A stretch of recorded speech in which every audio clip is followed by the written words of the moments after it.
And audio live. Hello, good evening, gamers, and welcome to. Oh, I can't see Goop right now, so the camera's up. Welcome to Arcspire, sponsored by Phil's Moon Entertainment, and today with very special guest, Fangirl Review. Hi, everybody. I'm happy to be here. Calypso has arrived. She has.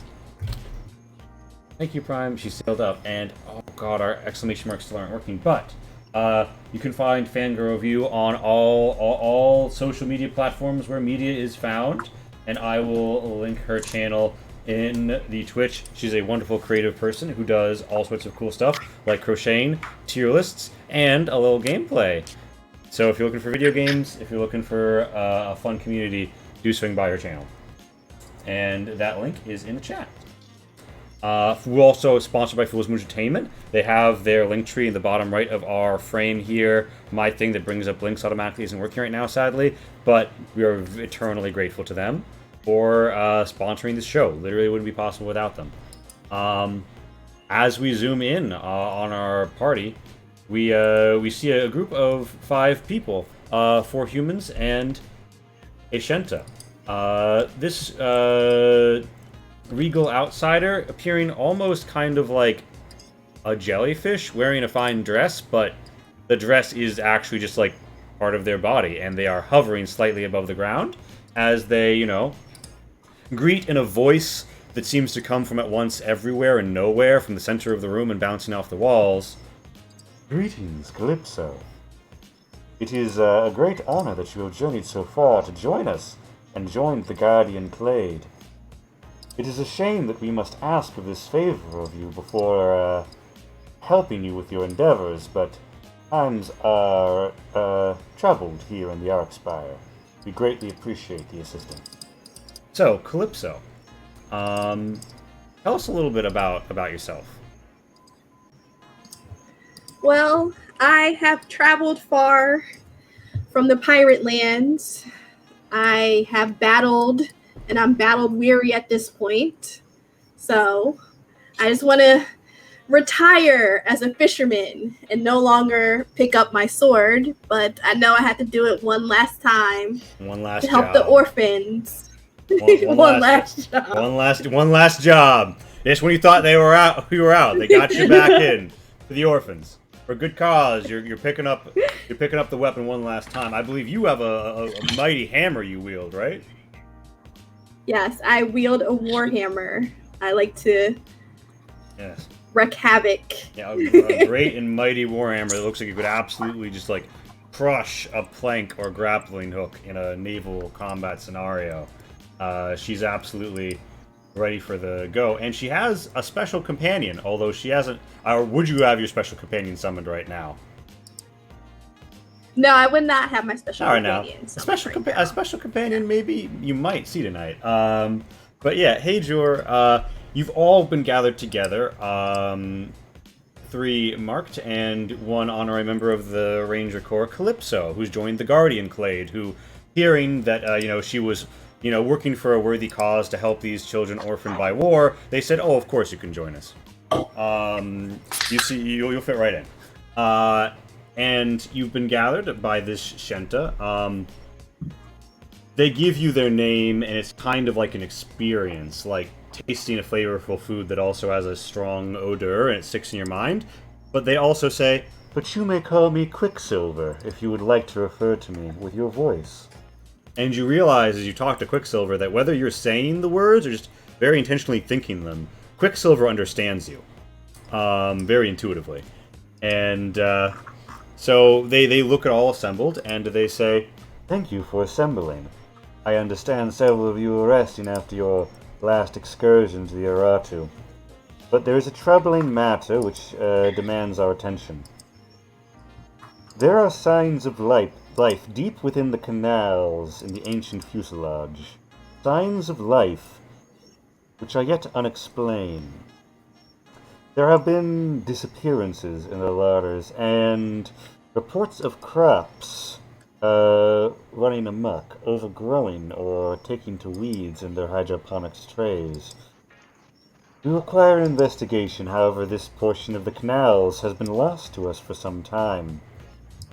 Rare are there in the Arkspire sailors, and rarer still sailors who are capable of taking dangerous waters. Thankfully, Calypso has offered her expertise in this endeavor.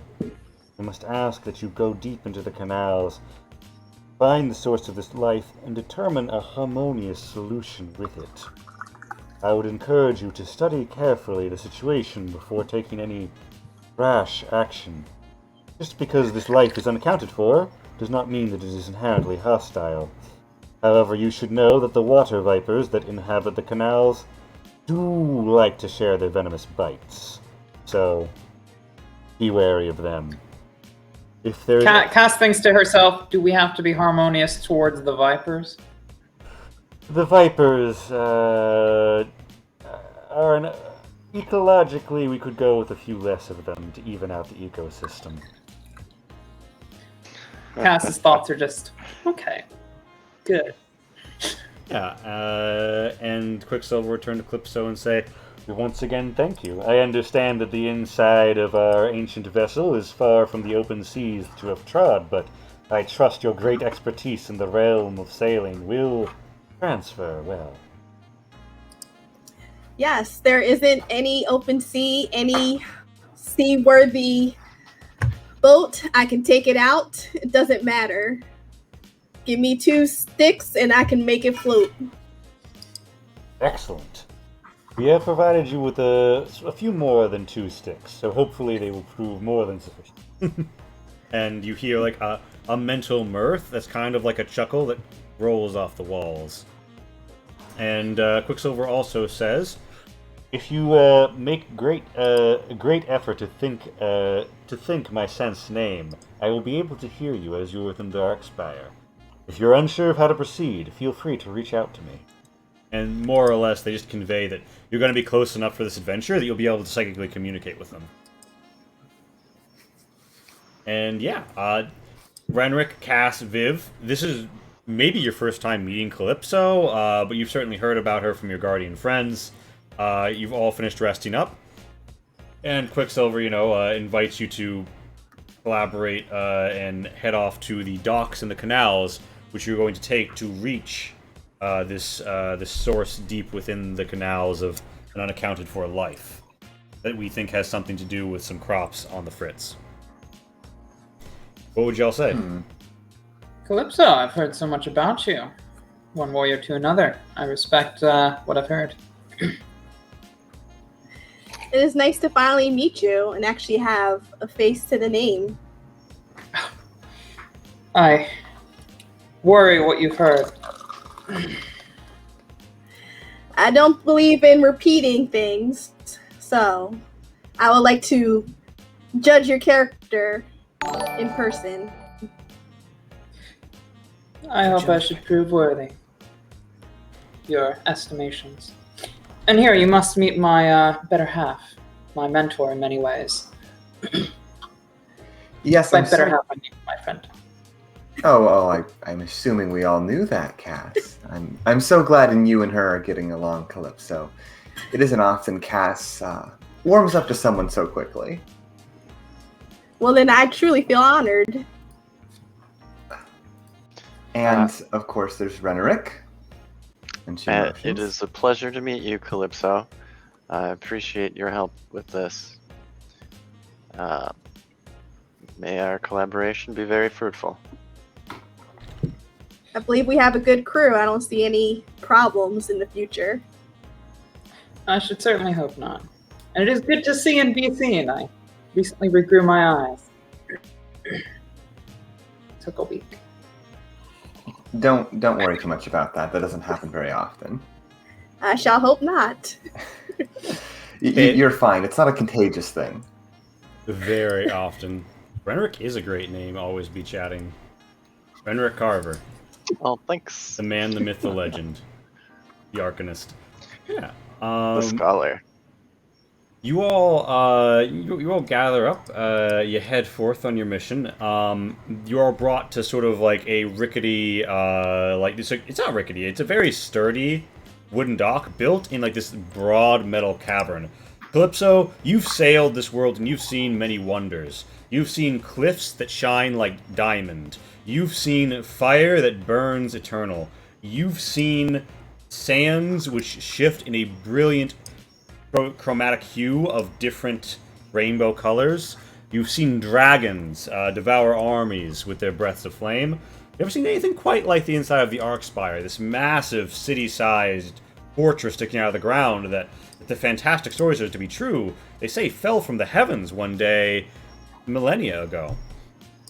And you find here a boat you might describe as a dinghy. It's certainly not the grandest vessel you've ever captained, but it's a sturdy one. It's got a good push-pull.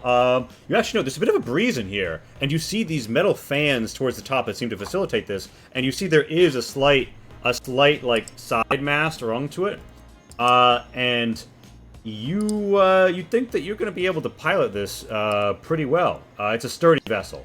Looks like it's meant to be able to smack the metal side, the sides of this area pretty easily. And without further ado, I'm assuming that you kick off. You know that the place you're going is somewhere to the east. Like, east is the wrong way. It's kind of like you're getting on a highway and you're taking a right onto the highway. But yeah, Jeez.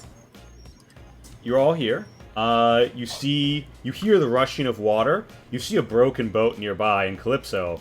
Now the sailing is going to be a little bit more complicated because there's a broken boat to account for, and there's a lot of there's rubble up ahead.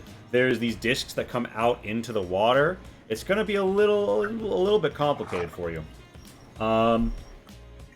But yeah, if anybody wants to take a look around, take in this cylindrical, very much like if y'all have ever been in the DC Metro, it's like a metal. It's like the metal. It's like the concrete slabs they have all over the DC Metro, but metal run through with pipes, and it's joined in a way that almost looks like you've seen brilliant statues, you've seen brilliant metalwork. Even the utilitarian metal here seems more brilliant, more refined, where it hasn't been scuffed up or isn't in decay. Because this thing is a truly ancient craft of means that would be magic to you, but were perhaps science to those who tens of thousands of years ago built it.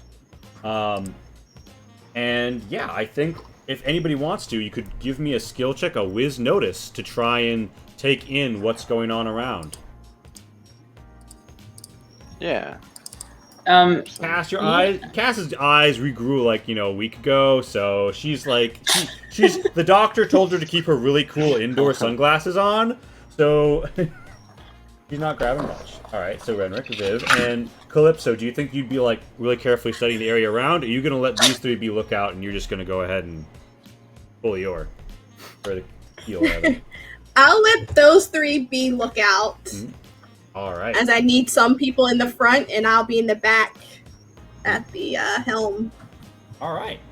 Now, could you give me a sail roll with either strength or dexterity, whichever you would prefer, to bring the boat in under these pipes, but past the broken boat where you can see a pipe has been torn up at some point and wound up piercing this ship. You don't want to wind up like that one. And there's a strong current from both sides because there's more or less artificial waterfalls to the north and south, so the currents are getting wonky. Okay, so how do I do that? So on your sheet, in the right-hand side, there's the whole skill list.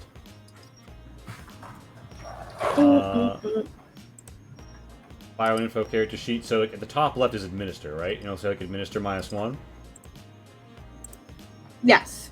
And so you've got your sail, which is a +0, but you've got Dex mod to it, so it'll be a +1. You just mouse over sail and then click submit. With a 0 in, it should push through and give you a path by. 9. Yeah. A 9 is very nice. For those of you just joining us, what was that number? Is a 2d6 skill system. So a 6, 7 is sort of average. A 9 is batting above average. So Calypso, you feel the water push from the center, push from the left. A less experienced Calypso, you in your younger years, you might have freaked out and clutched up a little, but you're an experienced sailor. You've done this before, even if not in this scenario. you manage to give just the right leans to it. You whip up this bit of cloth that's given as an impromptu sail to catch some of the vent air. And yeah, Calypso is a pro. You come in, you bank down to the south, you bank up to the north. As this is happening, Viv, to the east, you see like additional condensation. I realize I've got like doppelgangers of you guys in the meeting room, so this is happening simultaneously. I'm gonna make them. No, you know what? That is you mentally picturing yourself in the room with Quicksilver when you mentally communicate with them. That's great. You push up, you push down. Amazing. Calypso, many bits of barbed metal try and catch on your hull or like screw with your lines on your sail. None of that gets past you. You expertly glide the boat, but to those watching, it looks like she's just barely manipulating the keel and occasionally tugging a rope. Like, making it look real easy, despite the fact that you feel the buffeting on the hull. Now, at this time, Viv, Cass, your eyes regrew last week. You're chilling with the indoor sunglasses. Renrick and Viv. Viv, up ahead, you get a sense of humidity, almost palpably in the air. Not quite mirage level, but like strange clouds. And almost maybe bits of, is that like a mold or a lichen lining some of the metal in through this door at the platform that you think you're headed to. And then you hear a splashing, like a in the water, but there's lots of water crashing around behind you. You think this might be the broken pipe or something because you're hearing strange sounds. Renrick, you see around. There is movement in the water. Quick, snaking movement, but not just that. You see that there is something coiled with vicious intent within this tube right here. And if you keep going the way that you're going, it's going to pop out right into the boat. What do you do? What do you say? Oh boy. Well, Renerick, who's never been to this part of the Oxfire before, but is Yeah, this is like a very kind of a weird bit of infrastructure most people don't go to. but is very much kind of a Spire fanboy, you might say, in his own quiet way. An arcanist, a nerd. You've read a lot of books about the whole history of this place. The 30,000-year history of this place, incomplete as it is. Yeah, so he's taking in all these details about this new area to him, and he notices the shadowy figure in the pipe, and calls out to the rest of the team. Looks like we have some company over there, and he points. We might want to stay clear. All right, now Calypso, you're used to doing some combat maneuvers, right? Give me another sail check to, if you want to. You could there's two ways you could play this. You could keep going like you're going and just be ready to take it like in a fight and let the boat kind of like bump up here peacefully because you passed the big gushes of water. Or you could try and make a combat maneuver and like cut hard right so that whatever's in that tube isn't going to be able to hop right onto your boat. I say we cut hard right. All right, give me a sail check again, and we'll see how hard you manage to cut the boat. Oh shit! You absolutely masterclass this cut. You divert the boat so well, in fact, and at the last moment to like more or less trick whoever might be trying to ambush you. You pull the power slide maneuver, and the water viper waiting in the tunnel pops out and kind of looks around like, wait, I was gonna hop out on a boat. What's going on? What gives? Right before they splash into the water. And yeah. Around this time, the other splishes in the water that you saw, Renrick, they're emerging. It does look like this is a bit of an ambush, but they haven't gotten the drop on you because Calypso was able to swiftly bring the boat, to a good position. However, it's fight time, friends. It is now time to roll initiative, which, as a quick primer and reminder, you click on your own token, and then without clicking out into the map, whip up your character sheet in the top right menus, hit initiative. Fangirl Review, if you want, I can click it for Calypso. Yes, please. Okay. No, a 9. Yo, yeah, Cass's sword is drawn. Very So you nice. can use A, that ni- Viper pop. a 9. A fine 9. You know what? There's another one that's coming up around this corner.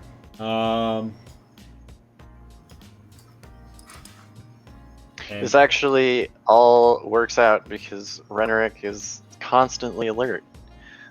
He has that feature, that perk, Yeah. Nice. which is why I rolled initiative twice. And wait a minute, does Calypso also have alert? I think we considered it. What? You under your focuses, I think we considered giving you alert because, or am I misremembering? No, you have. Okay, I remember what you have. My bad. You're not alert, but you are in this instance very alert. Saw it coming. And I'm fooling us right there. Yeah, so the whole party, it looks like, is going to be going before the Water Vipers, unless, Vivian, do you have, like, a terrible initiative, or a terrible dexterity? Yeah. Oh, I got it. Yeah. Oh, Oh, okay. gosh. Well, you That's a know, 3. almost everyone goes first. So, Calypso, your turn is up first. Lee, want to update the music? Yes, I do, because while I do love all that jazz, I think that there's going to be something a little bit more, like, shall we say, tyrannical about the track that plays while we have the fight. Nice. Calypso, these are some dangerous. They're like big snakes, and their ability to articulate and move themselves is beyond what a normal one should have. They're in some inland waterways you've navigated before. You know that they're trouble, but if you can get a good hit on them, they're dead in one hit. What do you want to do? How do I do my whirlwind assault? So How do I do that? the whirlwind assault, you can just say, I do the whirlwind assault, and you'll deal your shock to everybody in adjacent range. The thing is, they're not next to you yet. Because what that's going to do is it's going to pop. Yeah. It's going to pop all the enemies within 5 feet. So what you could do is there are readied actions in this game. So you could say you could move somewhere, or you could just hold where you are, and you could say, I ready, and when there's the water vipers get up near me, I'm going to whirlwind assault and smack all of the water vipers. Okay. That's what I would like to do. All right, yeah. So you and it's an on-turn action, which means you could also basically you could smack one of these right now, and then also be able to hold on to that move if you want. Okay. I totally want to smack one. All right. The one's right above us. I'm gonna say so. Like, I'm gonna say you are technically 5 feet away from each other because you can like lean back in the back of the gondola, and that viper is sort of splashed out of the thing. So you're within 5 feet. I'm gonna say for combat purposes. And you have under your weapons, which should be the top left. You have Great Hammer +4. If you click that and then just hit submit. Okay, so you go for a hit into the water, and this water viper is a little tricky, and it kind of like wriggles out of your path a little, but you are going to impact it and damage it pretty hard. You think most of the water vipers would have died from that, even with the shock damage, but this one's a bit tough. But you do have Veteran's Luck, which means once in a fight, you can say, no, but I did hit them. Or, oh no, but you didn't hit me. You know that these are venomous snakes. Do you wanna Veteran's Luck this and just crush it? Yes. Okay. I would like to crush my enemy. You see that you're splashing in the water like but then you bring it home. You're about to be at the finish line, and you're like, not today, Viper. This is your unlucky day, and you absolutely like 9-iron at the range, putting below par, crack this thing's skull and send it sailing and splatting against this wall. A terrible excursion of blood and viscera following as it just utterly like pasted against the far wall. Bits kind of sticking on the tip of the hammer, but there's running water here. You'll get that. You'll get that done later. But yeah, no, that was deleted, and you now have a readied whirlwind assault, which will go off just when you decided that there's enough water vipers up around Calypso that you'd go for it. And you're technically in this space, but yeah, that's how that went down. Cass, it's your turn. It looks like the water vipers are going to approach the ship. You could disembark, but that does threaten, if the ship gets moved on or whatever, you'd be out of the boat. Okay, yeah, no, Cass is going to flop overboard with kind of an imitation of what she imagines sailors salute their superior officers with, as she flops off onto the dry land and starts running over towards that other viper. You run up, you hear the sounds of different distant camshafts and pneumatic devices moving in ancient rhythm, designed so elegantly that they may as well be perpetual motion machines by the ancient Shenta. And here upon the edge of this fairly regal repair dais, you see a water viper prepared to string up and bite you with a strike and a bite. But you arrive think first, I see blade drawn. Two halves. Aha, yes! Let us... you swing and you liberate it from its sides as blood pools in the water, and it is drug under the platform by the currents. It is deceased. Cass, that's your go. Renric. Renric, there's water vipers all around.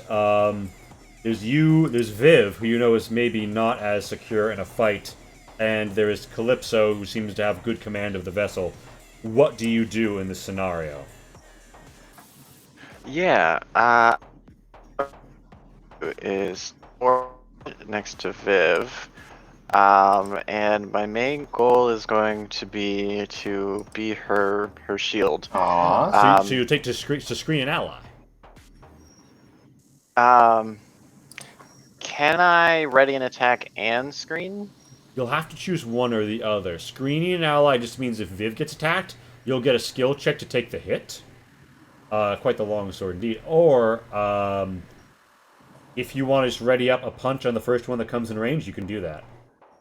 That was my initial thought. Yeah, so I'm gonna ready a punch on the next one that moves forward. All right, so you ready up. You bring your very fists up, and Calypso. It looks like Redrick is doing what you've seen people do when they hand fish. Like he strikes just such a poise that he looks like he could be a model for a marble statue. But when the moment comes, it's about to absolutely devastate, like a spear strike, into the water. You sense it. All right. So the water vipers are moving. This water viper is coming up for Viv. It thinks that Viv would be a tasty, tasty snack, but Renric, you've got the fist ready. Give us the punch. Let's do it. And so, like the snapping of a bowstring, Renric's punch descends, just barely missing the mark and leaving it up but mortally wounded. As the water viper goes to clamp down upon Viv's heel with a venomous bite. Alright, let's see it. It fails to hit you, except you have 10. You got 10 AC, right? You take a damage, yeah. I take a shock at least. Yeah, Gemini, Viv's a high. So you take the shock for one. Calypso, as you see blood spurt and Viv wince, get the feeling Vivienne, while a learned woman of magic, maybe doesn't take many hits in a fight. And the other water vipers, they seem to be going for the person towards the center of the water, who right now is Calypso. This one is going to get up next to you. You could pop your Whirlwind Assault right now, or you could wait until the other one gets nearby and hit them both. What do you want to do? I am going to choose to wait. Alright, so they are going to get to try and sink their venomous fangs into you. And you know what? They fail. They come up and they bite, and you were wearing thick armor, and they chip their teeth, and some venom pours out into the water. No dice for them today. The other's coming up and is about to launch their attack, but they've just met the condition for your ready to action, meaning that you Whirlwind Assault and swing your hammer up through the water. You catch two of them on the same hit. I have a question. Are you gonna swing this one left to right or right to left? Are you gonna send them sailing the same direction you sent the last one sailing? Or are you gonna bop them back in the other direction by the waterfalls? I'm gonna bop them back. Yeah, bop them back to the waterfalls. You deal shock 4 against AC 18, and these guys have 3 HP and 12 AC. By coming near you, they practically, signed up to get destroyed. Your hammer dives down into the waves and comes up as a fishing net with a good catch. 2 cracked water vipers, flesh and meat rending from bone, as they go kersplat into the water, oozing a bit on the broken boat before the combined currents from the 2 waterfalls pull them beneath the waves. Viv, it's your turn, and a single live water viper is present here. It's your go. You've been bit. What would it do, Viv? Viv is going to say, Jorvik, now's a good time to come out. And a indescript man that you've never quite seen before, Calypso, emerges from behind Renerick, almost cartoonishly, like from behind a telephone pole that's much too skinny for whatever was hiding behind it. And the illusionary summon takes a swing at Water Viper. Now let me find the usual Jorvik.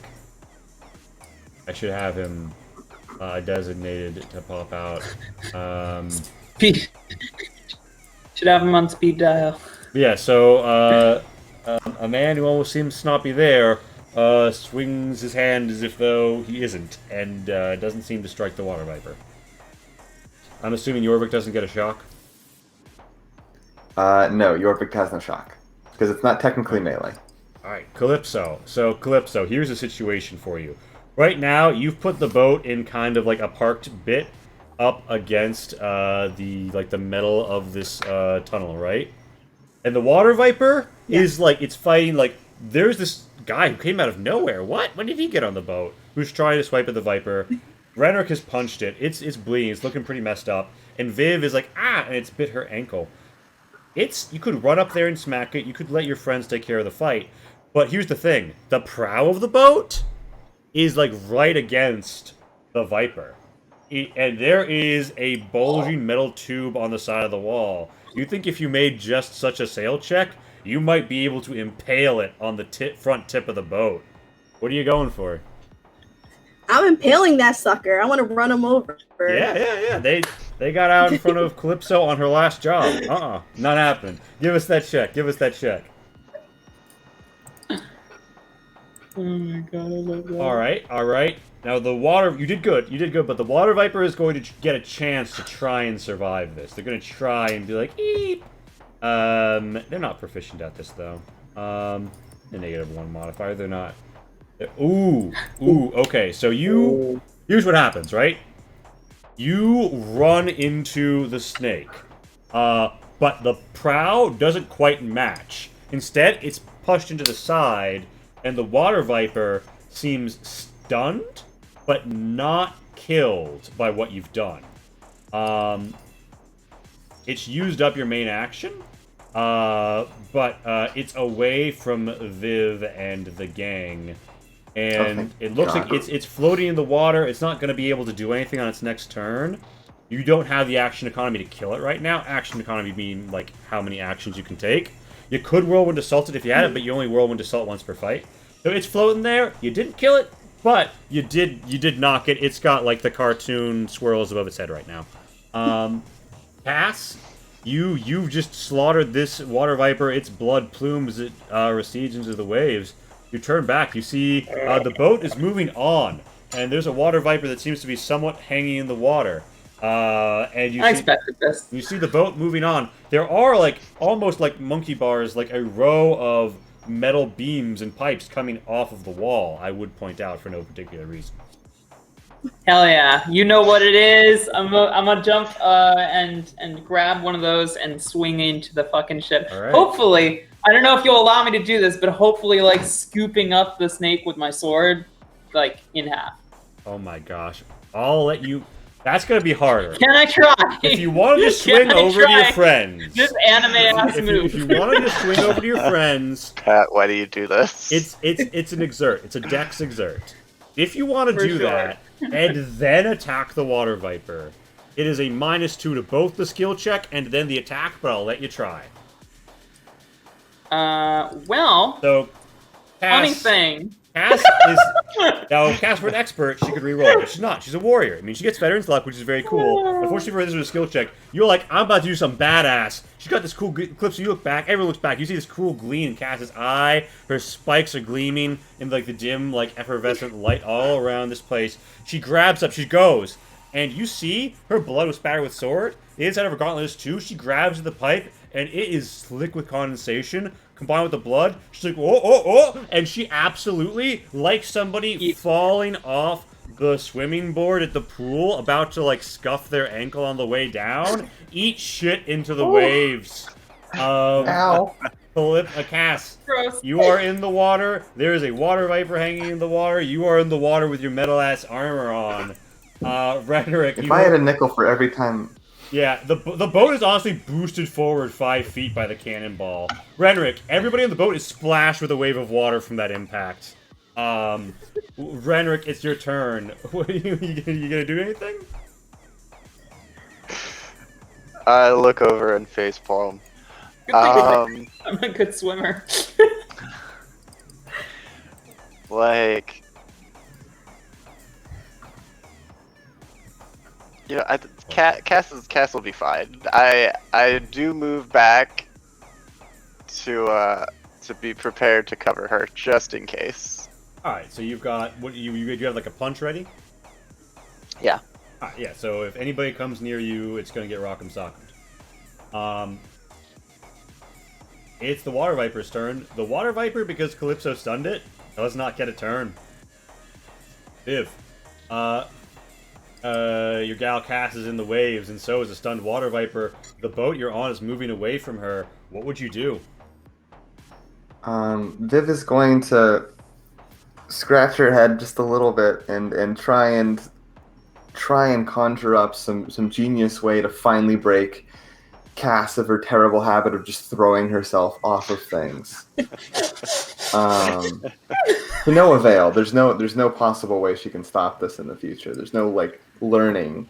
So she's just gonna send Jorvik like into the water and just be like, okay, go punch, go throw yourself at Jorvik. Jorvik appears into the water. To Renrick, it looks like he just hops in feet first. To Calypso, it seems as if though he takes a great swimmer's pose and strides.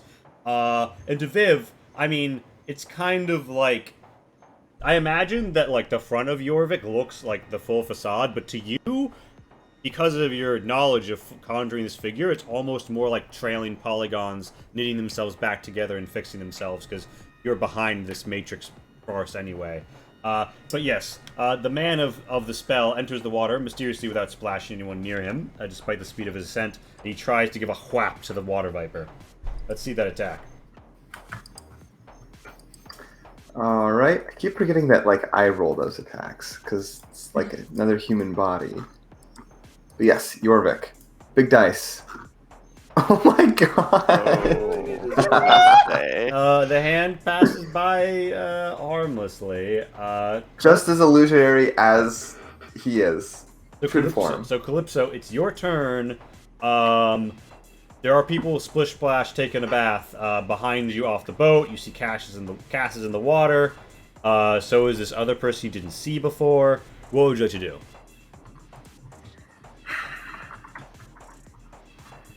I am just reminded of another first mate that I had that continued to make poor decisions. So I am going to have to haul everybody's butt out of the water and just shake my head.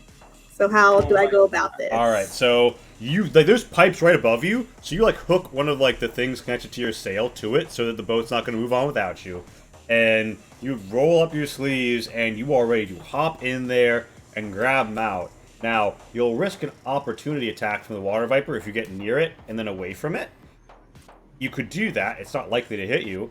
But if you wanna go in there and regardless of the fact that the water viper might bite you, try and grab both Cass and this Jorvik fellow and drag him back up. I'm gonna call that a strength exert. Exert being kind of like up the skill lift in the top left.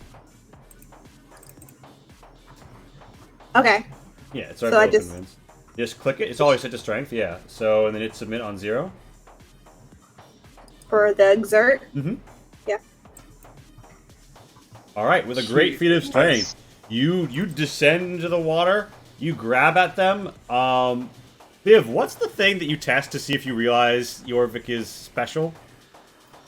You can't touch him. I mean, he'll act like he's coming back, but if you grab him, he'll just. I know, but like, You what's the thing to realize? Because I want to see if Calypso. Oh, to see it. Yeah, to see if someone. Is it realizes. a mental Okay. save? It is. There's a lot of menus because there's a lot of magic. But, yeah, Calypso descends. She seems to grab.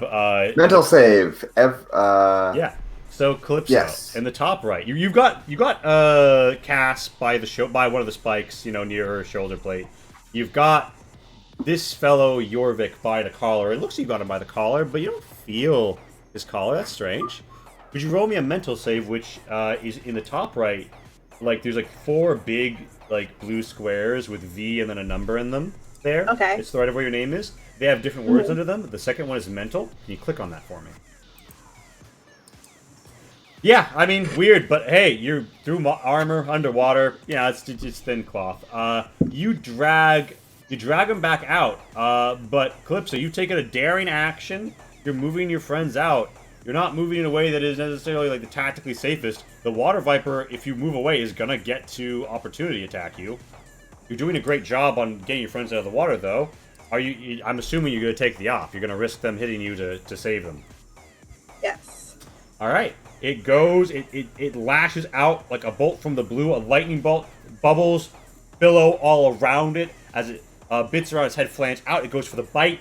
Its maw opens. It tries to clamp down and it eats absolute shit. It doinks right off your armor. It's a fucking joke. It might as well be stunned again. Yeah. You extract it, and I'm going to say by this point, you and your comrades are like free and clear, and the water viper fades into the wave. And yeah. You have arrived at a certain spot that you were told will take you where you're going, Calypso. It's no issue at all to unhook the rope and keep. I'm assuming you don't have to do this if you don't want to, but I'm assuming you'll unhook the rope and then get yourselves up on this next to this platform. Yes. Yeah, We yeah. move forward. You bring the group To that forward. battle. You dock the getaway ship, and you for one last job. It is shaking its tiny snake fist at them. And yeah, you're stood here next to a guy you were not introduced to who doesn't. I mean, you dragged him out of the water, kinda. He just sits there with a winning smile, and Cass is a bit waterlogged and drenched, but up here with you. You're all around. Would anybody say or do anything other than just advance? Renner Calypso- would just kind of facetiously be like, "Hi, Jorvik, good to see you again." Calypso, this is Jorvik. He assists on our adventures. Don't worry much about him. I don't think he can die. Well, I guess that is good to know, because this dude came out of nowhere. Yeah, Dry as a bone. You were dead certain there were 4 people on this boat when you left, and then just whoop. Person number 5. Thanks for pulling me out of the water there. I can swim, but I appreciate it. I'm always happy to help. The issue isn't your yeah. ability to swim, Cass. It's your insistence on showing everyone that you can. Cass doesn't Alright. respond. she's got a little dejected look on her face, like,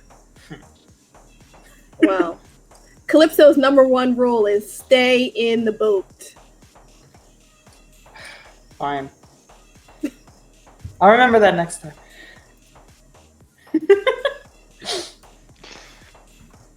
All right, so this is a space to disembark. Yeah, you believe that the chamber. Well, you could You got a vague description that you would come to one of these platforms, and then you'd find a way down to a room that was acting as a growery, even though it shouldn't. You could reach out to Quicksilver and see if they can give you greater guidance. Just focus on the sense name. It's like eating like a beautifully refreshing meal and catching the scent of the fresh fruit medley in your nostrils right after you take the first bite after you're dehydrated as hell on a hot day, is what their sense name feels like. If you focus on that super specific feeling unique to them, you can reach out and establish a psychic connection. That I can do a rat. Sorry, I didn't hear that all.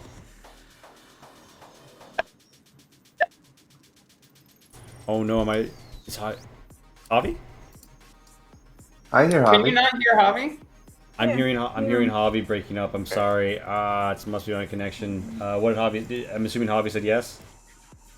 Yes, Javi is relaying what it looks like and asking for some advice. All right, yeah. So, for those of you who like joined the party, the party line, you feel a vague tug at the back of your head. It's almost kind of like you remember being back in the room, but having a completely different conversation. Is how your mind rationalizes what's happening, but it happens just at the same time as you are back in the other room. It's like you're dual monitoring life, but your main focus is on one of the two monitors. But you're aware of the other, right? In the periphery.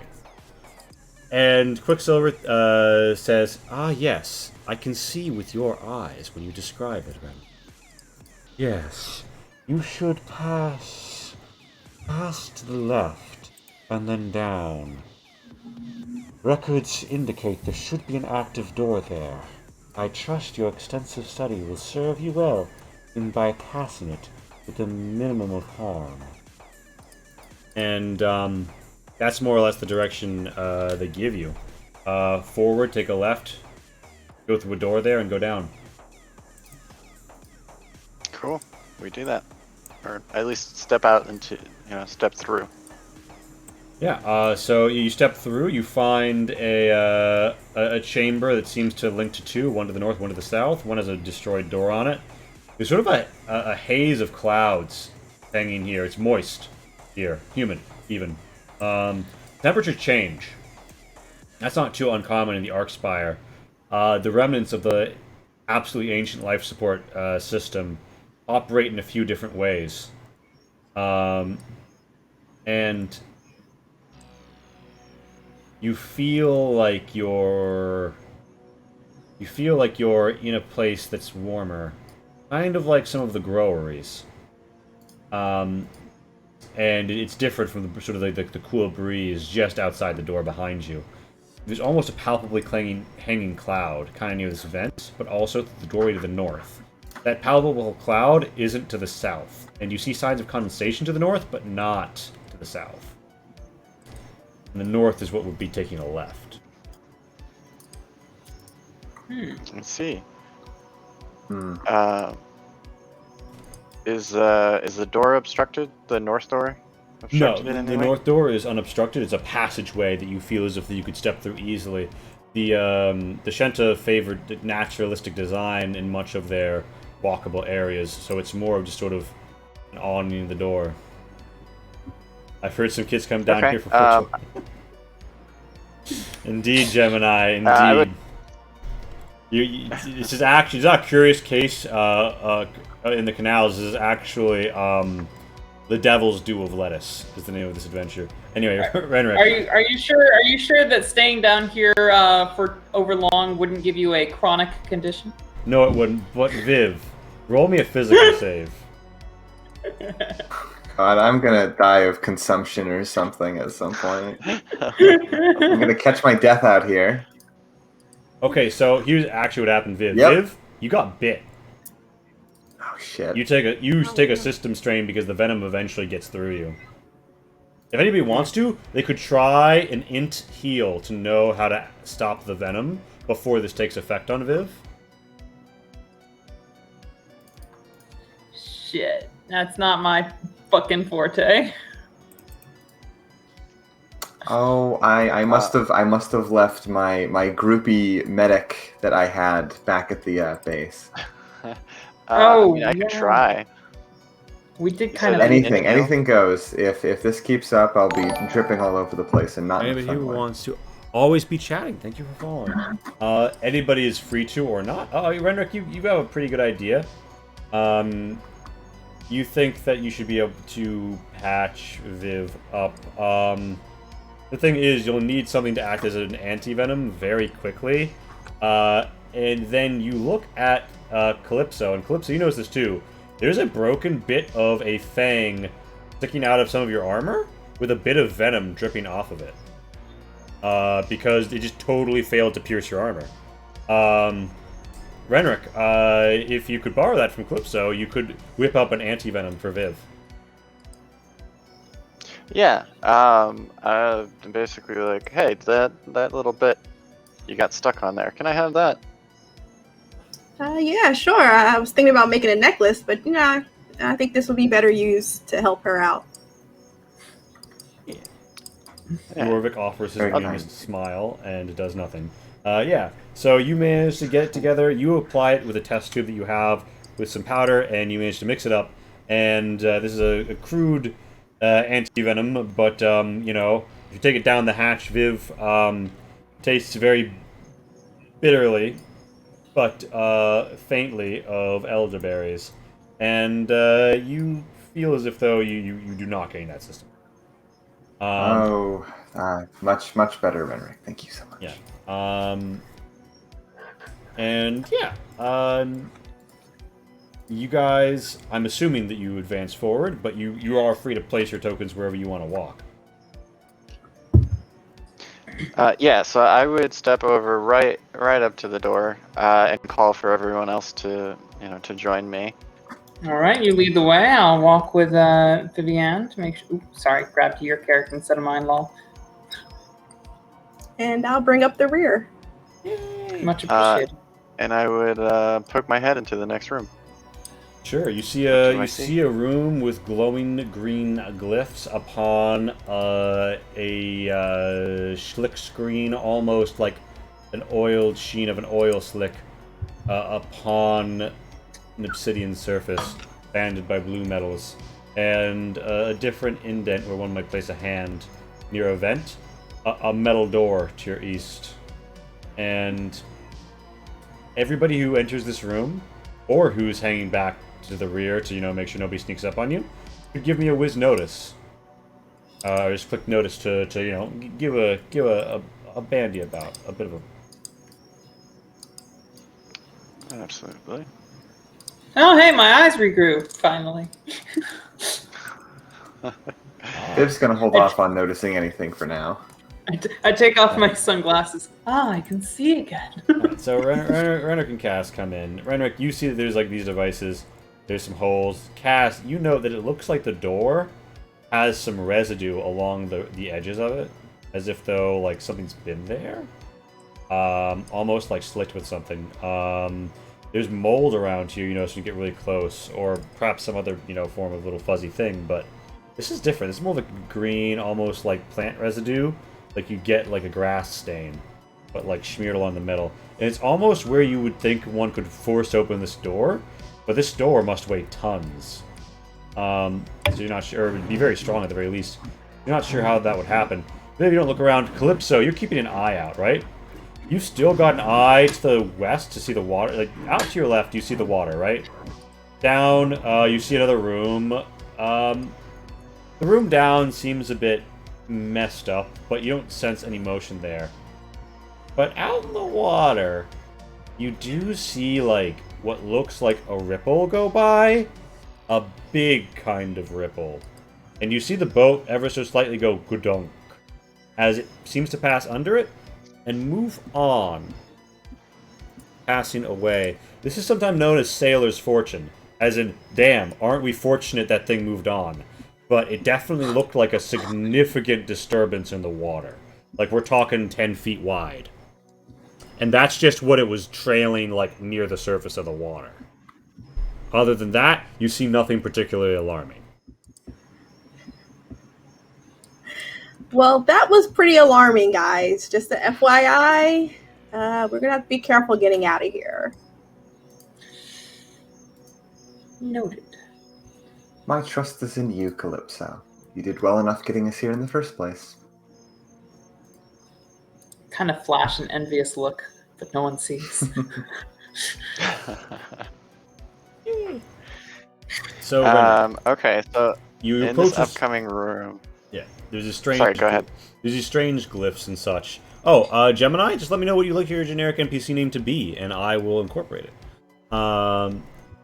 And so, Renric, you gaze upon this glowing green screen, and I was assuming you were going to go after what you know about this, because I would say this is an int no. I would say for Renric in particular, get a modifier of 2, because, like, Renric's all about this shit. You're an Arcanist who is dedicated to the history of this place and its function. Hell yeah. Hell yeah. You know that this screen is used to intone a physical ritual with the swiping of the hands and depression of certain sigils, which results in nearby devices functioning. You know that you can open the door to the east. You also know these symbols so well that you see that there is a button you can press where you may simply press the button and the door out to the platform actually seems like it will shut a shutter. So you could actually ensure that the passage behind you is closed off until you come back to open it up.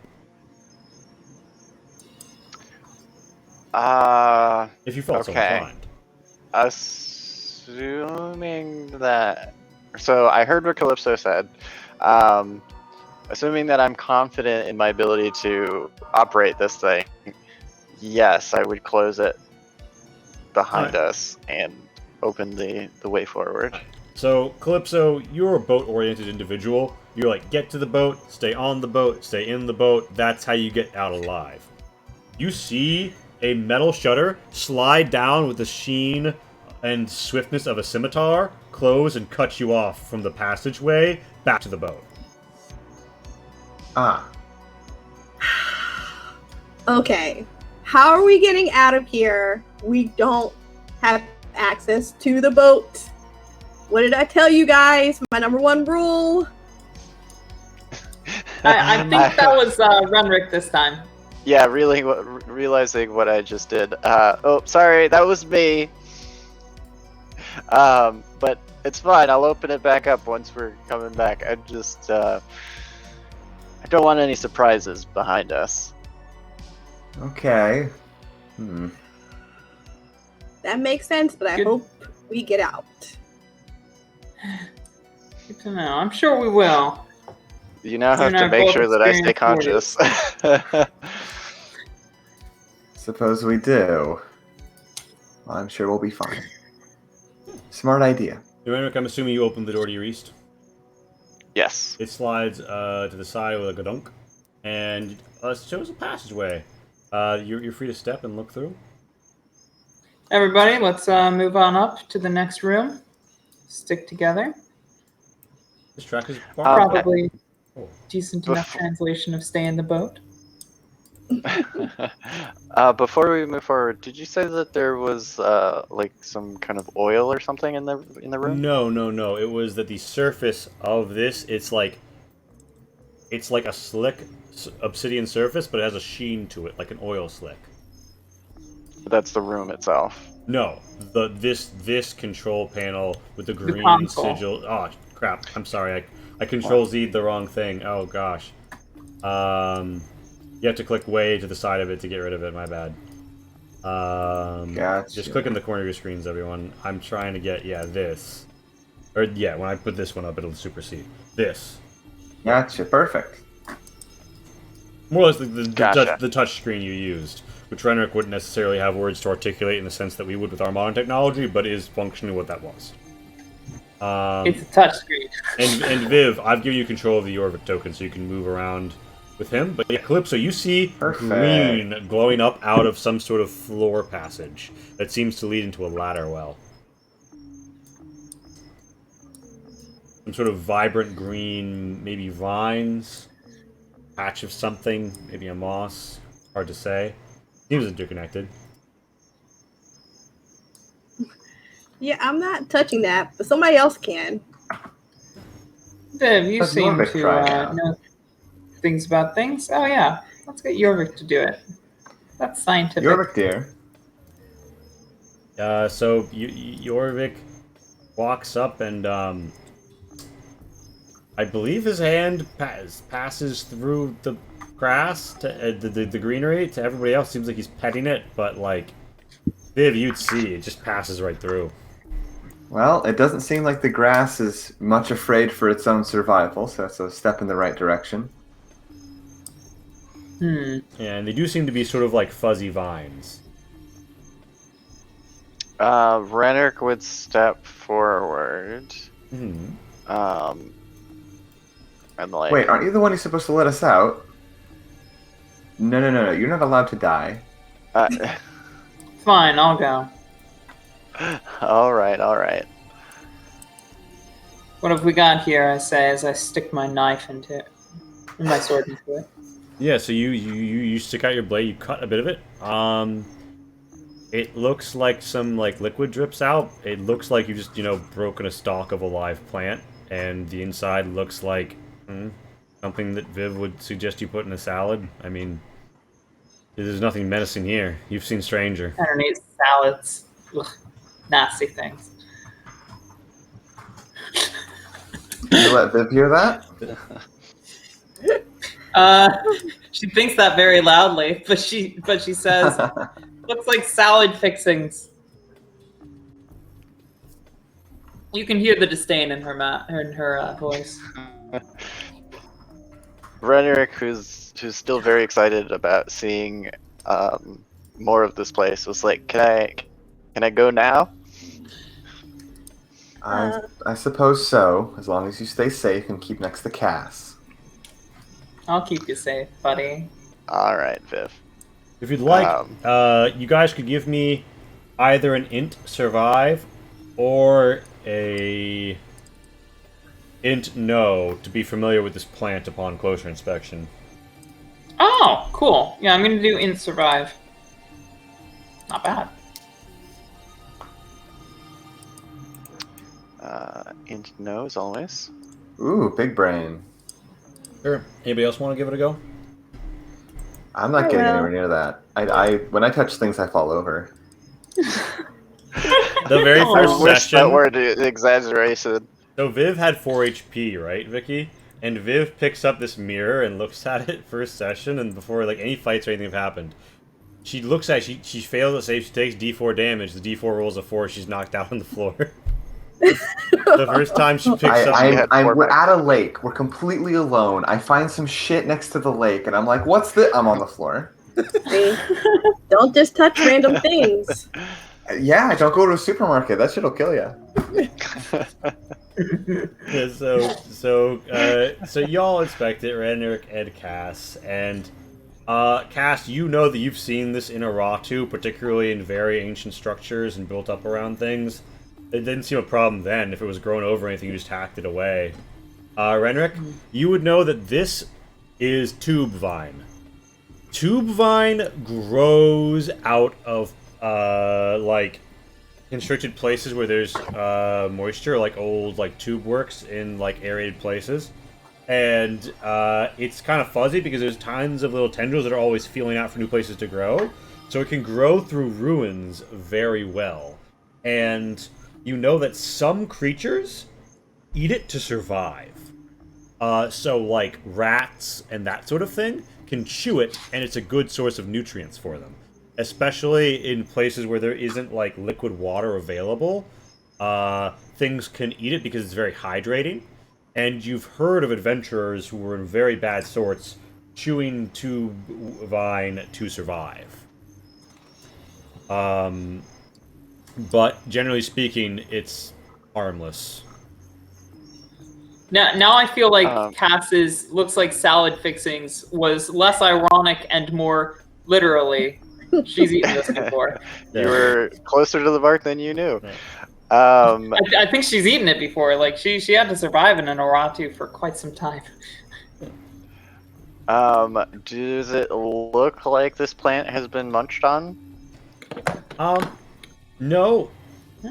here, it looks like a new growth. It looks like it's going up from below. Huh. Okay. It's probably so coming I up say here out, because the warm air from below is rising. I say out loud. Huh. All right. Well, this is just tube vine. Um, you can eat it if you want. But Ugh. it looks like it's growing from down below. And since we're looking for habitable spaces for wildlife, that might be where it is. All right, yeah. I'll go So first. yeah, so pass. You're first down the tube. All right. And what about the rest of the party? Well, again, not a fan of closed spaces either. I suppose I can take up the rear. All right. Unless Calypso, are you still in the doorway? I don't think I can sneak by. I will be second down the tube. All right. All right. All right. And I will. And Renrick, you taking up third? Yep. All right. I don't think I have a light source. Oh wait, does Viv I have turned vision? back to Hold on, I'll fix that. My bad. My I'm bad. blind. My I eyes turn back to haven't grown in Renrick yet. and I say, "Keep her safe." Wait, hold on. Stop moving, Viv. I need to be able to grab you. Okay. I Okay. can't give you I've vision if you stopped keep moving. bopping around. All right, bam, vision, boom, done. Okay. Okay. Let there be light. All right. So. Huh. Y'all descend. There's some plant in the way, but it doesn't super disturb your descent. You find your hacky way down to the level below.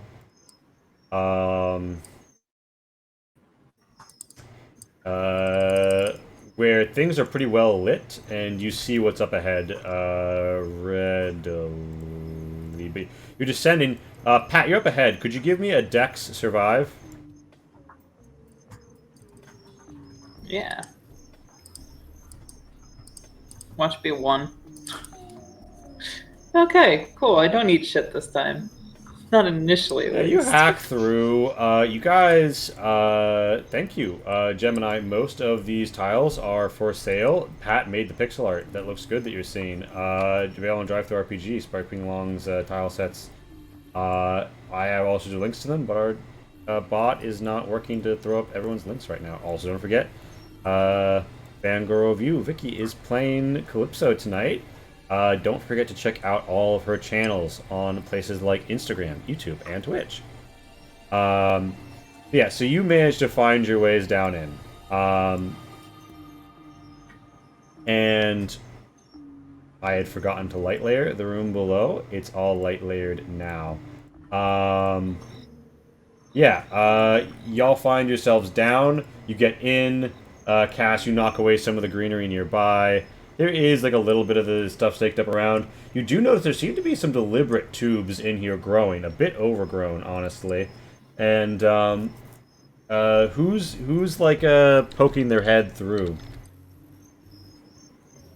And it's important to note at this point you enter an area with very high vaulted ceilings.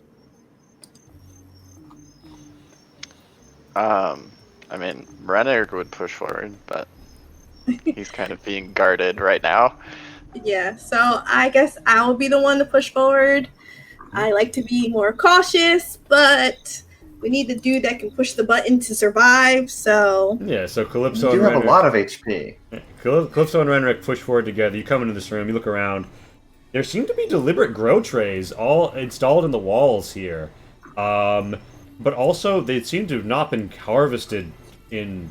Who knows? The growth has burst up out of them. If not for the fact they were made of this... Huh? Gonna move us to the map? Oh, yeah, sorry, fuck, it didn't go over.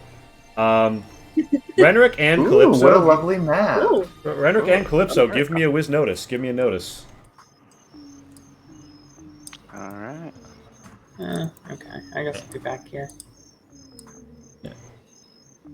All All right, you see, Right. you see some sights. 2 seconds. Rolling me a whiz notice with my big brains. Yeah, thanks, Gemini. It's kind of a hallmark of our stream, so stick around if you like it. Yeah, you see, there's like a lot of greenery over here. Renrick, you note that Renrick and I would say Viv through the doorway see that there is on the shelf right here. There's what appears to be an incredibly grown over, somewhat molded on the cover, leather-bound journal of some sort, a tome of some sort, a book. Calypso, you see a little bit of something green drift from the ceiling. And then you look up at this high, vaulted, like 50-foot tall ceiling. You guys went down the ladder for a while. And Calypso, you notice something. You see something that you normally see at like the bottom of a dive in the ocean. You see what is sometimes known as a kelp kraken. It is hanging from the ceiling at the center of a network of vines. It's swaying gently, and it seems to be hatched into some sort of tubes here. You hear water and you see condensation. You think water and air are moving through those tubes, and you know that the kelp, the kelp krakens, they like to expand, they like to grow, and they can be carnivorous, but only if they get hungry. Normally, they just sort of subsist on a lot of water and the things that are sometimes in water, which means that they can be used to filter.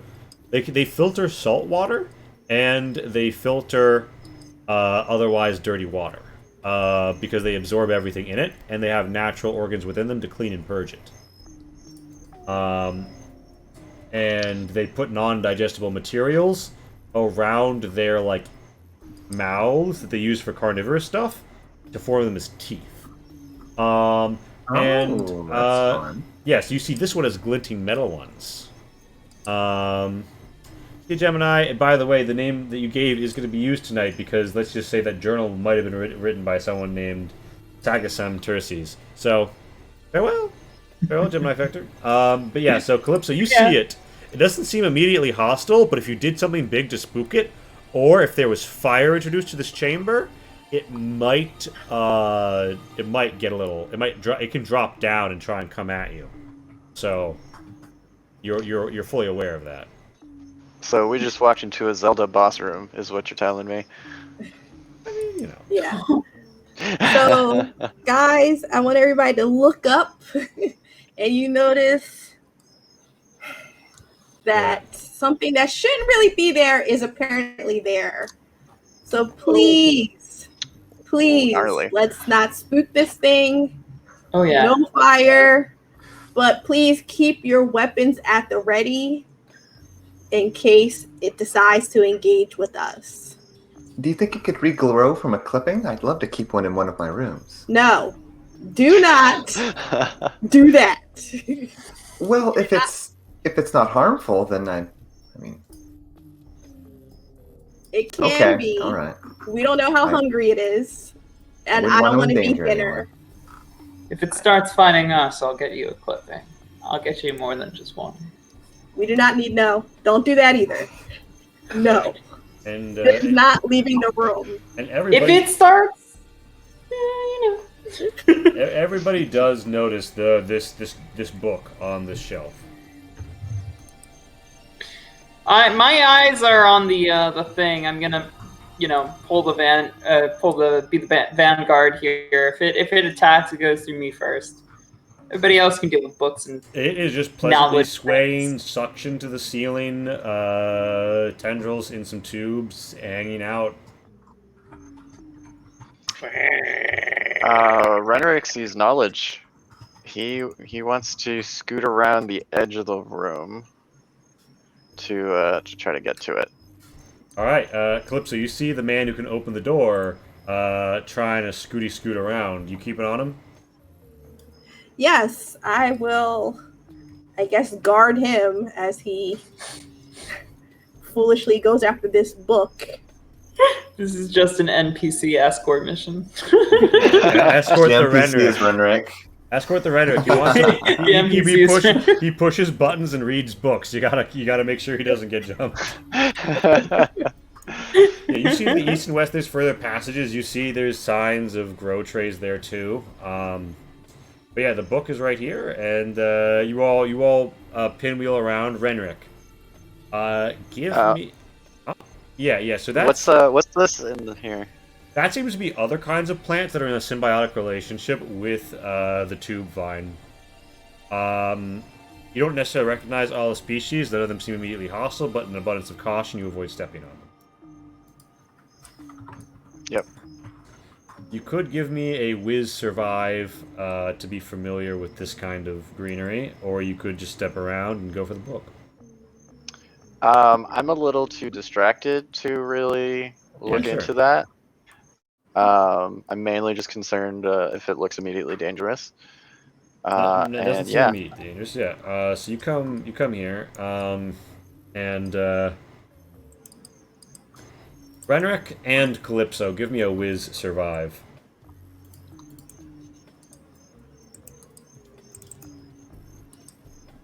All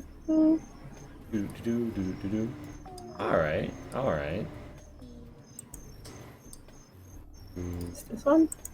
It's called survive. It's at the bottom left of your skills. Got it. Yeah, and then just give it with the wisdom. Very nice. Okay. Renric, you start to go for the book, and you kind of pull your hand back, and you see the vine near you kind of like crumples in a little. Calypso, you know that this is clutching vine. It moves towards motion because it is actually powered by kinetic growth. You think that the subtle thrum of the metal from the machinery is what's helping it grow, especially when channeled through the other life here. Which also means that it can hop on and try and tangle you. It's not like a living enemy or anything like that, but it can, like, tangle up your hands. But you know just the trick of approaching it in slow, jolted motion, and then, like, tangling down the mess of it. Kind of like, you know, yes, it's alive, it's a plant, I know, but it's not an enemy creature, I'm saying. It's not like a living plant. But you, Calypso, you know just the way to put your hand on the center of it to keep it from doing anything, kind of like, you know, getting a cat down. And Renric, you avoid getting grabbed, but Calypso, you know how to suppress the plant so that Renric can grab the book no problem. Okay. Alright, hold on. Awesome. Don't touch it just yet. This plant can be dangerous. Let me handle this. I'm going to protect you, and then you can grab the book. Alright. So, cool. Renric, you get this book. I'm assuming you pop that right open. Mm-hmm. And you see at the beginning it says property of Segasem Terces, you know, adjutant gardener to the Accords. For that. Basically, he is, you know, someone of the Arcspire. This is written in, it's very old. The book is kind of musty. Some of the pages aren't really available. Give me an int notice to try and make heads and tails of this account. There's many, like, sketched-in tables and stuff in this old-looking, musty journal with some pages blotched out from moisture and growth. Renric, it's really hard for you to do this. You're an expert, though, aren't you? Oh, yes, I would absolutely reroll You want to make that expert reroll? Yeah. Alright, int notice. You managed to get enough. So Sagasim seems to have been a gardener, and they write about how the aquaculture project was not a success after engineering told us that it was too risky to dam the flows from the canal. However, we have found several suitable side chambers.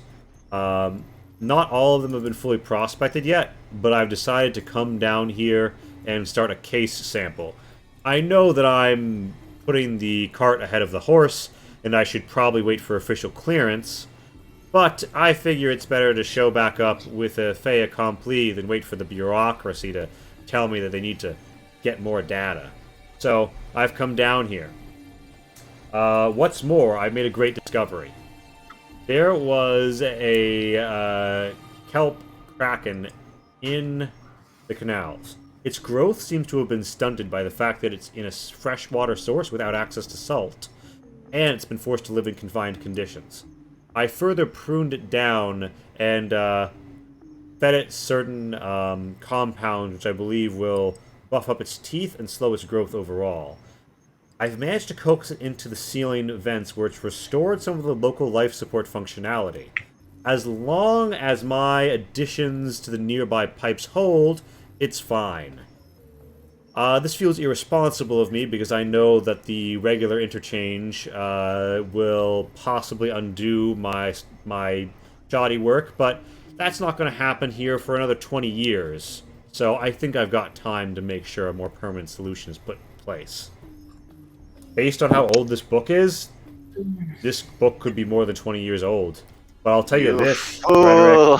Renric, you know that this man was labeled missing and never found. You fool, don't you know that a temporary solution is always a permanent one? Yeah, so, I like this man. Leads by example. Makes the hard choices no one else would.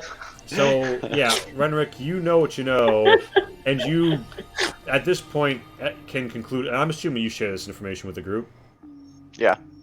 Yeah, so it's I basically read it out loud. It's a pretty direct conclusion that the kelp kraken is causing the issue because the life support systems that have been fed into your hydroponic gardens and fields across the Arkspire are now getting backed up gunk from more or less this stunted kelp kraken's backwash. And the kelp kraken can be used in a wide variety of like water purification things. Its clippings are very good for medicine, so it's useful to have alive, but it's problematic to have just sort of, to have here doing this. It is facilitating this little like garden here, but this garden is hard to access right now and nobody's using it. It's worth noting that about 10 years ago, a shaft that would have let you climb directly down to here got caved in during an explosion when somebody was fighting a demon that got loose. So it's possible that this place, before the shaft got caved in, would have been a useful garden to find, but now it would be really hard to get stuff to and from here. You don't always have Calypso on hand to do excellent boat maneuvers. So what do you want to do? You could if you just take this thing out, you'll have fixed the problem. You know it's pretty weak to fire, Renric, but it's not necessarily going to be the easiest fight. If you could get it down and bring it with you on the boat, though, I mean, it does have various medical applications. It could be a good resource. Oh. Does Renric share this with the class? I do. I'm like, well, guys, I think we found the problem, and I point up, up to it. So it needs to not be there. Cass breaks out her lighter. No. Now it is a very useful life form. If we could bring it back with us somehow. Cass lights her cigarette. What did y'all think I was gonna do? God. Calypso, can you give me a survive whiz with a modifier of 2? Because it's some trait on your old sailory knowledge.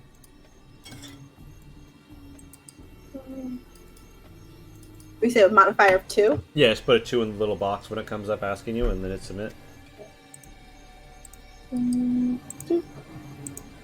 Yay!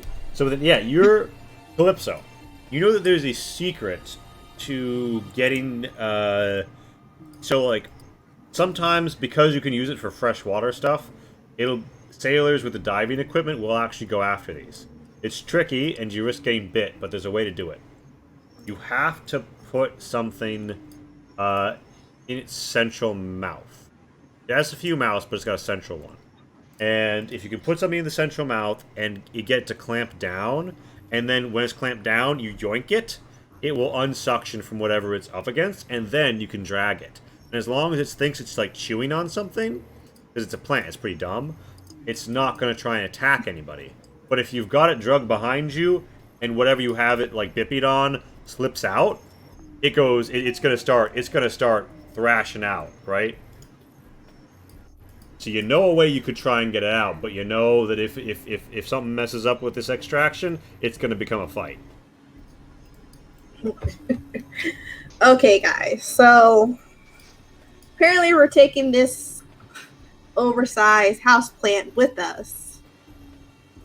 So there is a way to do it. But we gotta get close to the teeth and shove something in its mouth. I don't volunteer any body parts. So let's think about this. I and then we can volunteer. bring it. No. Wait, no, not my Well, body. worst parts. comes to worst, Cass could be a good chew toy. Assuming you were more spiky, but That's I terrible. wouldn't say that in passing. We'll save this talk for later. You're a durable girl. When you look I am around, adorable. you do see near this shelf that Renrick That and looks Renrick and Calypso, you know that there are some old like metal farming tools, like trowels and stuff, and like some of them are like flat and wide enough and of durable enough metal you think could do the job. Well, if we look around, we see some tools over here, guys. How about we use this? We don't use Cass. I think that would be the better plan. I think that would be a much better plan. I'm simply saying as a fallback if something were to go wrong. I think we both agree that I would be an excellent fallback if we need the plant monster to eat something, but let's maybe use the trowels first. Yes, let's. Well, Calypso, you're the expert here. It's 30 feet up on the ceiling. There are pipes all over the ceiling if anybody has like rope and a grappling hook. Oh, I usually keep that on hand.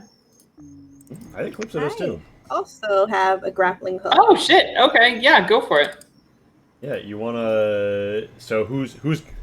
It's gonna be I would say it's a strength exert with a modifier of 1 to, and like throw up the grappling hook if you'd like to hook it around a nearby pipe so that you can get a climb up there.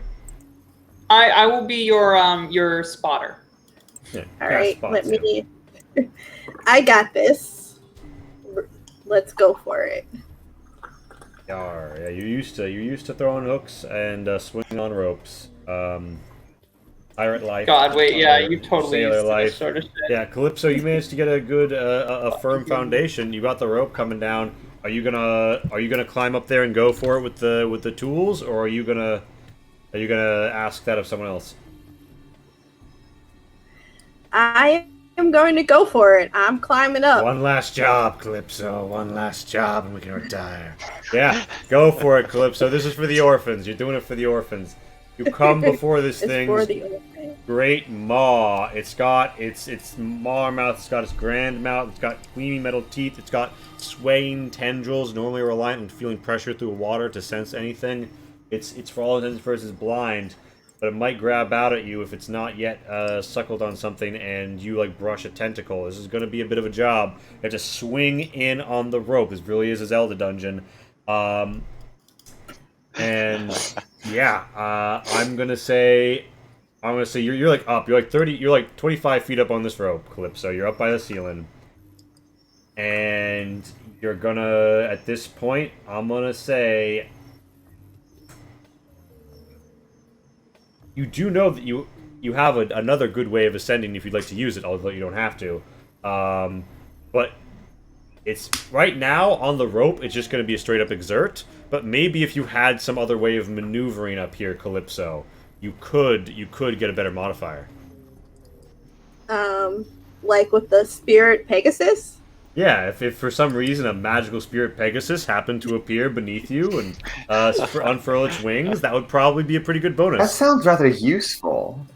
Yeah, does that? I think I'm calling out my spirit Pegasus to assist to make sure I can maneuver around this creature Yeah. to get right to the mouth. Yeah, you guys see beneath Calypso after she climbs up a majestic unfurling of wings on a winged horse, a Pegasus beneath Calypso. Calypso, I think Cass was just like, waiting to catch. That thing appears. Alright, now give me your strength, your last strength exert here with a modifier of 3 to like hook the Kraken, hook the Club Kraken. Okay. Because you got Didn't know we had good fucking control She-Ra on our team. over where you are. Yeah, you fly in here. Modifier 3. Oh my gosh. You expertly grab it, hoist it behind you over your shoulder. You've got it 1000% in tow. Like it is collected. You have it is in your Excellent. inventory. You've got it. You've got it. I mean it's big, but you've got it. Yeah. The rolls have been on fire. You've absolutely collected the Kelp Kraken. Would the group like to ascend and go back to the boat with it? I kind of Yeah. just look around the party, and then I look at Viv, and I'm like, they really could have just set her down here. No. I feel like I've been useless. I passed in literally every category, including HP. Yeah. Let's get out of here, guys. It's time to go. Yeah. I think I give you a less ironic captain salute. Yeah, you guys. Respect earned. You guys roll up and out, and it looks like you guys are gonna make it's a little complicated to like you gotta like swoosh it up like an umbrella to take it up like the shaft, which is hard. But you have a Pegasus to like lift you, so you don't have to be climbing the whole time. So it works out. It works out. You get it back more or less fine. Renrick, you wanna? I'm assuming you press the unlock button.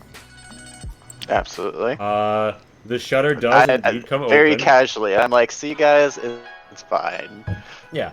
The shutter to the outside opens up for you, and it looks like you got a straight shot. You're gonna get on the boat, and then you're just gonna go right back out. I mean, what's the worst that's gonna happen? Some water pipe is gonna come by. You're doing fine. You're doing fine.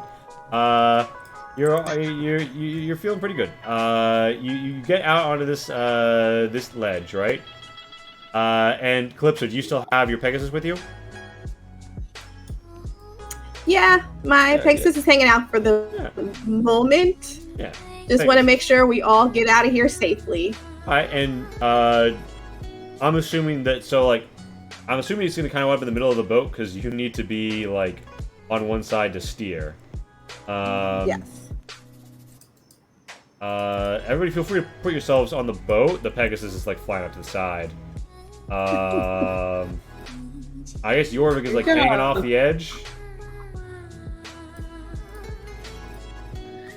Well, I was gonna say I would have Jorvik stand in the back of the boat, and as the boat continued, actually I'd have Jorvik stand on the shore, and as the boat would cast off, Jorvik would come with, despite standing a foot behind it. Yeah, Calypso. Roll me another mental save. Click it twice, and then take the better result, because I feel like Calypso's got to be putting. Calypso's mind is like this is not correct. I was gonna say, like, it would be funny if Okay. Jorvik just, like, straight up clipped through the fucking Kraken. Yeah, Jorvik is definitely an illusion, Calypso. You've seen weird magic stuff before. You're casting off. You have a big thing in the middle. Give me a sail with a modifier of -2. So put like a -2 in the box because you've got this huge thing in front of you, and it's making it hard to see and steer. Okay. -2. All right. Ooh, the You're doing first all right, average John. roll of the night. You're doing an alright job. You wind up, like between the two,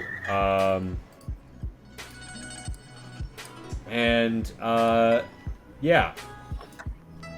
Calypso, you know how you saw a really big displacement in the water earlier? Yes.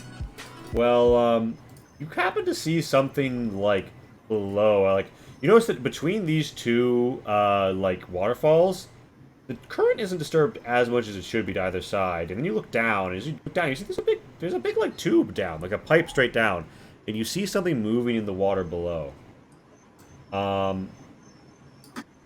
And it's coming up. It's coming up right at you. What do you do, Calypso? I am going to.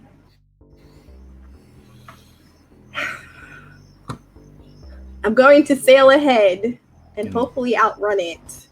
Lord. Everybody needs to hold on tight. All right. This is going to be a rough one. Give me that sail. Give me that sail. Oh gosh. You gun it. You gun it. You're making it away, Calypso. Beautiful. You find yourself at like another part. You're making it out over the waves, over the water. But the creature behind you is like you have to make a hard turn or go over a cliff. But the creature like surfaces from behind you, and you see this terrible, unholy, maybe like cross between a penguin and a whale. Anyway, it's massive. Oh, Yeah, it's coming with lethal intent. It looks like it's hungry to munch on you and maybe your plant too. Calypso, you see an option here. You could try and make a really hard bank here and lose it, or you could try and go over the fall and splash down this waterfall and then take that shortcut to where you pushed off from. What are you gonna go for? We're going for that waterfall. All right. Now everybody, so like Calypso is getting ready to make the waterfall hop, right? The beast like rears up next to you. You all get 1 round to attack, including Calypso if you'd like, before Calypso takes you over the fall. If it hasn't taken a certain amount of damage by then, it might attack your boat on your way down. So, no turn order here, just, give him all you got. After recovering from my John Cena impression, are you sure about that? I think my character has resigned herself to absolute death at the hands of, a ship in water in the middle of the Arkspire that she loves so dearly, and she's fine with that. So, are you not going to attack? No, she's going to swing for her heart's content. Do you honestly believe that Cass would die without having shot her shot? Oh, yeah, and Renrick, do you want to punch? Yes. Alright, Viv, are you punching or are you just holding on for dear life? I think she's going to... Unleash a spell? I think we're going to unleash a spell, but I don't think it's going to be... Yeah, you know what? If we can, let's... I'll wait till everyone else goes before I cast any spells. It seems that, Renrick, you slice... you punch through... There's like a billowing the blubber and some... it seems like you feel something break under your fist. Cass, you hack into it very accurately, but not too deep. Blood trails. You're about to take the crew over, Calypso. As a seasoned captain, you get an opportunity to swing your hammer once if you'd like before you go over. This is the first time of a fight if you'd like to veterans luck that. Yeah. You managed to drive it go home. You like crack its beak a little. It seems hurt. Viv, it looks like it's still going to strike after the party's had its go. What do you do? I'm going to cast the Ineluctable Shackles of Volition. All right. Give me that roll. You give me that. They make a magic save at -1. Yeah, they make a magic save at -1. They fail. That's a 3. Terribly. Yeah, because you want to get higher. I'm assuming that you'd basically say, goodbye. Or no. Yeah, fuck off. Go somewhere else.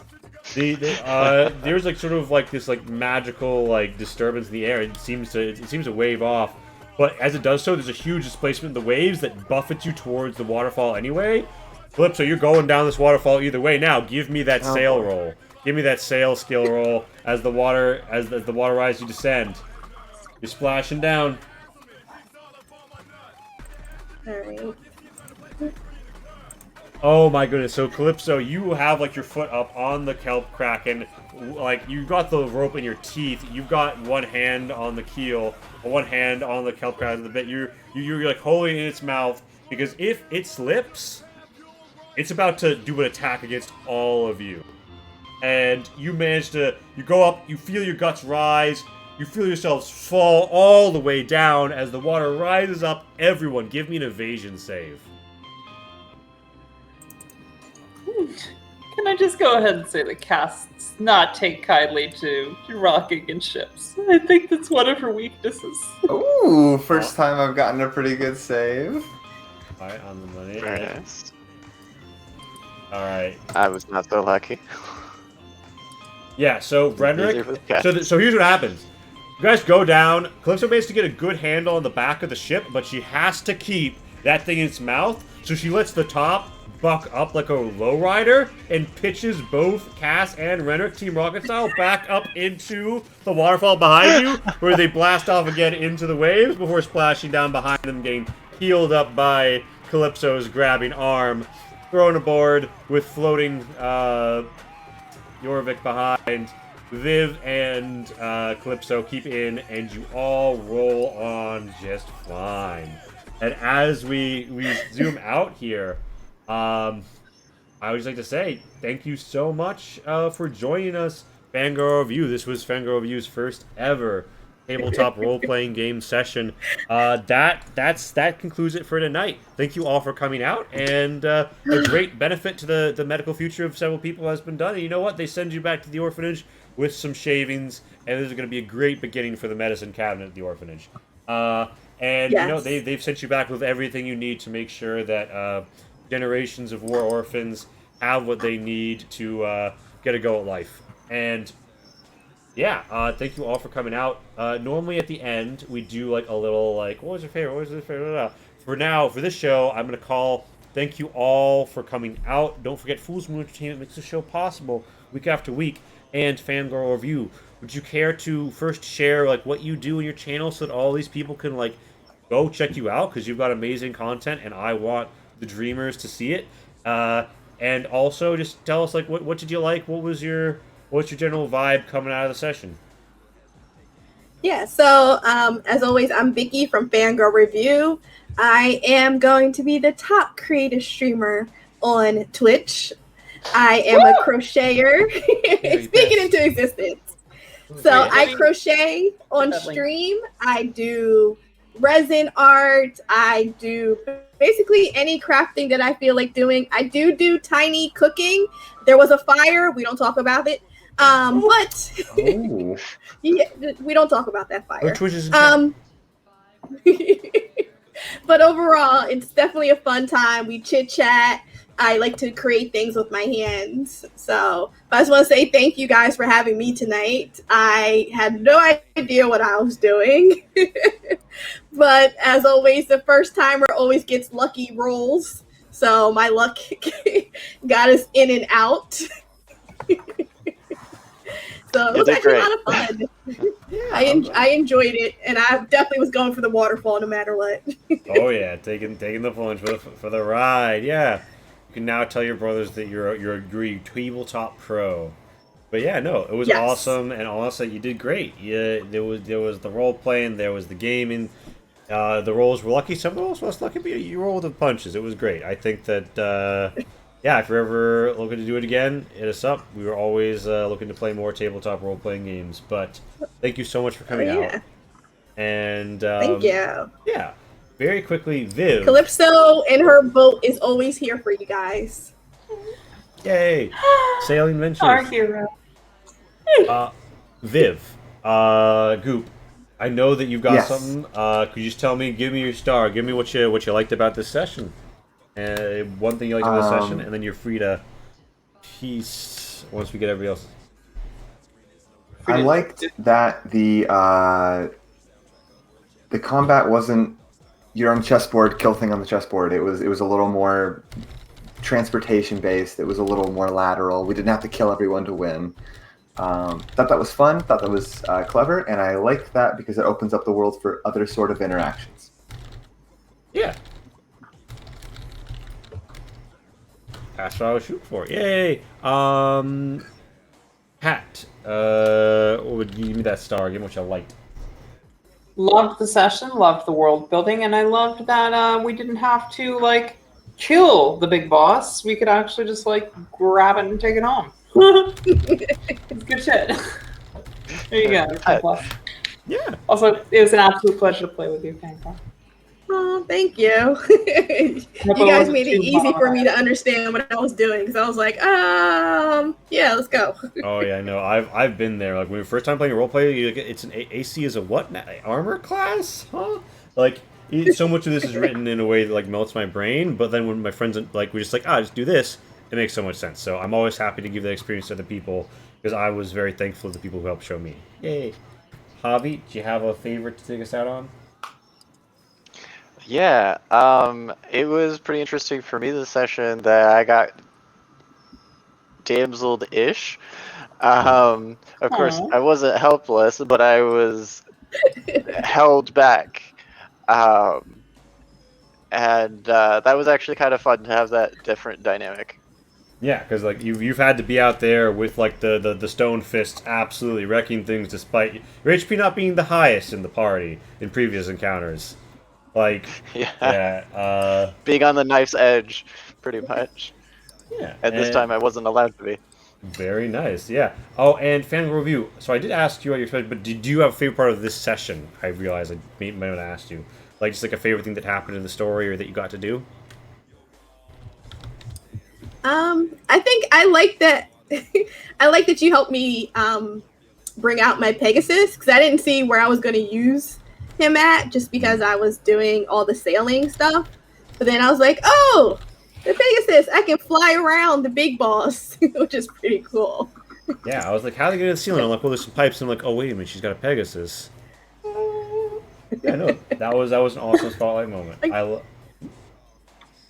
Yeah, I loved it. I loved the When idea you of the brought that out, Pegasus. it's like, Man, I think we're going to raid Maddie Morgs, and I will be catching everybody on the flip. It's been wonderful, and yeah, blessings on blessings on blessings, everyone. I would drop everyone's link, including Fool's Moon, but my exclamations don't work right now, so we are going to be raiding Maddie Morgs, and yeah, do. Until next time, dreamers. Dreams. So yeah,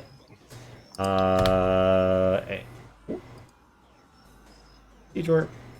And yeah, I'm gonna ready up this raid, and then whenever it lets me, I'm gonna pop away. Hey, so dogs, catch you on the way out. Fare thee well. I'm in raid now.